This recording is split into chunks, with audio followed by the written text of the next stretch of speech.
Good morning, నమస్తే to all investors and traders. అందరం బాగుండి అందరినీ ఉండాలని కోరుకుంటూ టుడే మీరు యూట్యూబ్ స్వాగతం. మీ సీనియర్ సిటిజన్. దయచేసి స్కిప్ చేయకుండా చూడండి. స్కిప్ చేస్తే మధ్యలో ఇంపార్టెంట్ వార్తలు కానీ నాకు కామెంట్ మిస్ కావచ్చు. నాకు కామెంట్ అండ్ కాంటెంట్ నచ్చితే సబ్స్క్రైబ్ చేసుకొని లైక్ చేయగలరు. మీ యొక్క లైక్ సబ్స్క్రైబ్ నాకు మోర్ సపోర్ట్ ఇస్తుంది. సో ఈరోజు బిజినెస్ వార్తల్లో ఈరోజు 18th March 2025. సో ఈరోజు మార్కెట్ అప్లు ఉండడానికి అవకాశం ఉంది. ఎందుకంటే మన యూఎస్ఏ మార్కెట్, యూరోపియన్ మార్కెట్ నిన్న చాలా పెరిగాయి. First of all, a disclaimer: it is an education purpose only. I am not a SEBI star advisor, and it is not buying and selling గా గుర్తించండి. సో మీకు గత 6 నెలల నుంచి మార్కెట్ డౌన్ఫాల్ అవుతుంది. దానికి రకరకాల కారణాలు ఉన్నది. ముఖ్యంగా పిఈ రేషియో అనేది ప్రతి షేర్కు చాలా ఇంపార్టెంట్గా ఉంటుంది. ఎప్పుడైతే పిఈ రేషియో ఉన్నదో ఎక్కువ ఉంటే మార్కెట్ అది షేర్ పడడానికి అవకాశం ఉంటుంది.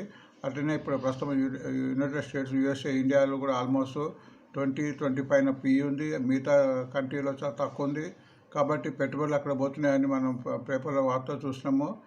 అండ్ ఇక్కడ చైనా 10లో ఉంది, అండ్ బ్రెజిల్ 8 ఉంది, మనది డబుల్ ఉంది. కాబట్టి సో ఫారినర్స్ అమ్మడానికి ఇదే కారణం అని ఇదొక కారణం కూడా చెప్తున్నా, గుర్తించండి. అండ్ యూఎస్ఏ టార్క్ మూలం కూడా మార్కెట్ పడిపోతుంది, గుర్తించండి. అట్నే ఫారినర్ సెల్లింగ్ కూడా కంటిన్యూగా 3 months నుంచి కంటిన్యూ సెల్ చేస్తున్నారు. అండ్ రీటైలర్ సెల్లింగ్ కూడా కొంతమంది అవగాహన లేక షేర్లు అమ్ముకుంటున్నారు, భయపడి దాని కూడా మార్కెట్ పడుతుంది. అండ్ ఎస్ఐపై ఎవరి మంత్లీ కట్టే వాళ్ళు కూడా కొద్దిగా తగ్గిందని మన డాటా చెప్తుంది. అండ్ క్యూటీ రిజల్ట్ కూడా అంతా బాగా రాలేదు, అంటే not bad but not so good కింద కూడా అదొక కారణం చెప్తున్నారు. అండ్ డిమాండ్స్ అకౌంట్స్ కూడా తగ్గినట్టు ఈ మంత్లో. సో రకరకాల కారణాల మూలంగా మార్కెట్ తగ్గుతుంది, అది గుర్తించండి. మార్కెట్ యొక్క తగ్గడం పెరగడం సహజము. సో వాటిలోనే మనం కొంచెం విద్యను ఉపయోగించి లాభాలు సంపాదించుకోవచ్చు. సో మంచి లాంగ్ రన్లో ఉంటే అది గుర్తించండి. అండ్ మీకు ప్రతిసారి చెప్తున్నా, కీప్ ఆల్వేస్ 50% క్యాష్ ఇన్ రిజర్వ్లో పెట్టుకోవాలి. మనం పెట్టుబడి ఒకసారి పెట్టకుండా స్టాక్ మార్కెట్లో షిప్మేట్లు ఎవరో పెడతారో వాళ్ళకి లాభాలు వచ్చే అవకాశం ఉంటుంది, గుర్తించండి. సో మనం బిజినెస్ ఇండెక్స్లో ప్రతిరోజు కూడా USA, European and Asia market 3 market చూడాలి. దాన్ని బట్టి మన మార్కెట్ ఈరోజు ట్రేడ్ అయ్యే అవకాశం ఉంది. సో నేను యూఎస్ఏ మార్కెట్స్ మా Dow Jones 350 points up, Nasdaq 55 and S&P 36 point అప్లో ముగిసింది. అటు యూరోపియన్ కూడా మధ్యాహ్నం ఇంగ్లాండ్ 48, ఫ్రాన్స్ 45, జర్మనీ 167 పాయింట్ అప్లో ముగిసింది. అండ్ ఆసియా మార్కెట్లో ఇప్పుడు మార్నింగ్ సింగపూర్ 150 అప్లో నడుస్తుంది. యాంగ్షంగ్ చైనా కూడా 500 అప్లో ట్రేడ్ అవుతుంది.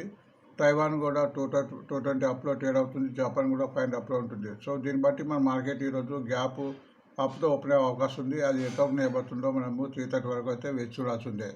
సో మార్కెట్స్లో మన ఫారినర్స్ సుమారుగా ఏమాత్రం తగ్గకుండా ప్రతిరోజు అమ్ముతున్నారు. నిన్న కూడా సుమారు 4,488 crores అమ్మితే మన మ్యూచువల్ ఫండ్స్ అంతకన్నా ఎక్కువ కొన్నారు, అది గుర్తించండి. By 6,000. So mutual funds almost 3-4 months నుంచి మన ఫారినర్స్ అమ్మినా కానీ మ్యూచువల్ ఫండ్స్ కొంటున్నారు. కాబట్టి ఆ గ్యాప్ని ఫిల్అప్ చేయడం మూలంగా ఈ మార్కెట్ ఈ రకంగా ఉంది అని గుర్తించండి. ఒకవేళ ఫారినర్స్ కూడా మన మ్యూచువల్ ఫండ్స్లో అమ్మితే మార్కెట్ ఎంతో ఘోరంగా పడేది. కాబట్టి మార్కెట్లో మనము చాలా జాగ్రత్త ఉండాలి. మన పెట్టుబడి విషయంలో చాలా జాగ్రత్త ఆచితూచి మనము బిజినెస్ ట్రేడ్ చేస్తుండాలి. నిఫ్టీ కూడా 112 పాయింట్స్ పెరిగింది. బ్యాంక్ నిఫ్టీ 294 పాయింట్స్ పెరిగింది. Mid cap 336, small cap 71 points పెరిగింది. అది గుర్తించండి. ముఖ్యంగా మిడ్ క్యాప్ ఉండడం మంచిది. అండ్ ఇండెక్స్ కూడా నిన్న పెరిగింది. అసలు ఇండెక్స్ పెరగకూడదు, అంటే వొలటిలిటీ ఉంది అన్నట్టు ఇది చెప్తుంది. సో ఇండెక్స్ 13 పాయింట్ పెరిగి 13.41 ఉంది. ఇండెక్స్ ఎప్పుడైతే 10-12 మధ్య ఉంటుందో కంఫర్టబుల్ చెప్పుకోవచ్చు, అది గుర్తించండి. అండ్ మార్కెట్ హెచ్చుతగ్గులను కూడా పీసీఆర్ నిఫ్టీ రేషియో గుర్తు చేస్తుంది. అంటే పీసీఆర్ రేషియో అంటే పుట్కార్ రేషియో. ఇది ఎప్పుడైతే 1 కన్నా అబౌవ్ ఉంటుందో బులిష్, బిలో ఉంటే బేరిష్ అని చెప్పడం జరుగుతుంది. సో ఈరోజు 1.05 ఉంది, కాబట్టి బులిష్గా ఉండే అవకాశం ఉంది. అండ్ డాటా కూడా అలా చెప్తుంది. సో ఇక్కడ గ్రాఫ్ చూస్తే ఇప్పుడు మన నిఫ్టీ 22,505 ఉంది, బట్ 22,676 క్రాస్ అయిన తర్వాత ఇందులో కొద్ది ఇబ్బంది వచ్చే అవకాశం ఉంది. కాబట్టి నిఫ్టీ 22,676 క్రాస్ అయిన తర్వాతనే ఎక్కువ పుంజుకునే అవకాశం ఉంది. అట్లనే స్టాప్ లాస్ కింద 22,245. ఒకవేళ 22,245 క్రాస్ అయితే ఇంకా మార్కెట్ పడే అవకాశం ఉంటుందో గుర్తించండి.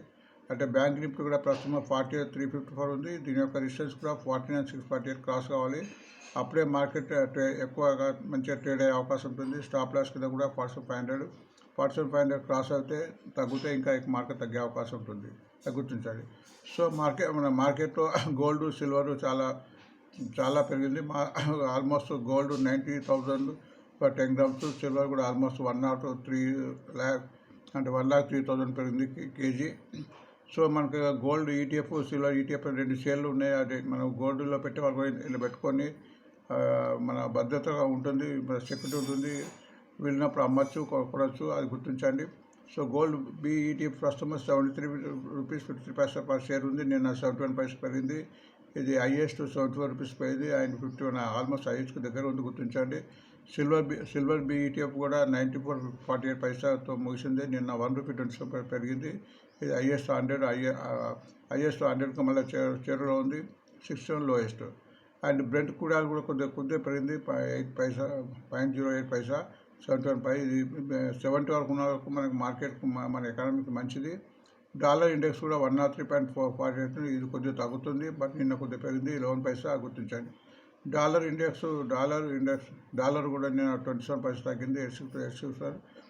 యూఎస్ఏ బాండ్ ఈలు కొద్దిగా తగ్గుతుంది, అది కూడా తగ్గితే మార్కెట్ మన ఎకానమీ కూడా మంచిది అని గుర్తించండి. అండ్ ఇక్కడ ఫ్యూచర్ ఆప్షన్ డాటా ప్రకారం లాంగ్ బిల్డప్లో షేర్స్ లాంగ్ బిల్డప్ అంటే ఇక్కడ ఓపెన్ ఇంట్రెస్ట్ అయ్యి పెరిగి షేర్ పెరగడానికి అవకాశం ఉంటుంది. ఆ జాబితాను గమనించండి. షార్ట్ కవరింగ్ కూడా అంతకుముందు స్టార్ట్ అయ్యి ఈ షేర్ని కంపల్సరీ కొనాల్సిన పరిస్థితిలో ఉంది ఈ జాబితా. సో దీని వల్ల కూడా ఈ షేర్ పెరిగే అవకాశం ఉంటుంది. లాంగ్ అన్వైండ్ ఓపెనింగ్స్ తగ్గి షేర్ తగ్గే అవకాశం ఉంటుంది. షార్ట్ బిల్డప్ కూడా షార్ట్స్ బిల్డ్ అయ్యి ఈ షేర్ కూడా తగ్గడానికి అవకాశం ఉంటుందో గుర్తించండి. ఇది హైయెస్ట్ డెలివరీ కింద. నేను హైయెస్ట్ డెలివరీ ఈ షేర్లో సుమారు 71% నుంచి 86% వరకు హైయెస్ట్ డెలివరీ జరిగింది. సో ఎప్పుడైతే హైయెస్ట్ డెలివరీ జరుగుతుందో షేర్ పెరగడానికి అవకాశం ఉంటుందిగా గుర్తించండి. సో ఈరోజు బ్యాండ్లో 5 షేర్లు ఉన్నాయి, అవే కంటిన్యూ అవుతున్నాయి. ఏంటంటే Manappuram finance, Hindustan copper, BSI, Hindustan bank and షేర్లు. ఎప్పుడైతే ఫ్యూచర్ ఆప్షన్స్ బ్యాండ్లో ఉంటాయో ఈ షేర్లు, ఈ ఫ్యూచర్ ఆప్షన్లో కొనడానికి వీలు ఉంటుంది, బట్ అమ్మడానికి వీలు ఉంటుంది. సో దాని మూలంగా కొద్దిగా హెచ్చుతో ముఖ్యంగా తగ్గడానికి ఎక్కువ అవకాశం ఉంటుంది. బట్ ఇవి క్యాష్ సెగ్మెంట్లో తీసుకోవచ్చు. కానీ కొద్దిగా డివిడెండ్, కొద్దిగా మిగతా వాటి ఇన్ఫర్మేషన్. క్యాస్ట్రో ఇండియా ఈరోజు రికార్డ్ డేట్ అయిపోయింది, 18th 9.50 పైసా. సో ఈరోజు ఎవరైతే కొంటారో దీనికి డివిడెండ్ రాదు, బట్ ఈరోజు ఆ షేర్ కూడా తగ్గే అవకాశం ఉంటుంది. అంటే ఈ రేటు డివిడెండ్ అడ్జస్ట్ అవుతుంది. అట్లనే PFC power finance corporation dividend 350% ఇస్తుంది. దాని రికార్డ్ డేట్ రేపు ఉంది, 19th. సో ఈరోజు అంతకుముందు ఎవరైతే కొన్నారో వాళ్ళకు డివిడెండ్ వచ్చే అవకాశం ఉంటుంది. సిఐ ఆటోమేటిక్గా డివిడెండ్ సర్వీస్ ప్రకటించింది, దాని రికార్డ్ డేట్ 23rd. గ్రీన్ ఆల్బర్ బోనస్ ప్రకటించింది 1:1, దాని record date 21st. IRFC dividend meeting 21st నాడు ఉంది మార్చు. మిదాని డివిడెండ్ మీటింగ్ కూడా 25th నాడు ఉంది. అండ్ సన్ఫై డివిడెండ్ ప్రకటించింది 55 ఫస్ట్ ఇయర్, దాని రికార్డ్ డేట్ 28th. సో ఇవి ఇన్ఫర్మేషన్ అండి. సో దీని తర్వాత ఒక వీడియో అప్లోడ్ అవుతుంది మన రిగార్డింగ్ బిజినెస్ వార్తలు అండ్ వాటి యొక్క షేర్ల మీద టెక్నికల్ అవర్స్. ఆ వీడియో కూడా గమనిస్తానని భావిస్తూ thanks for watching today metre.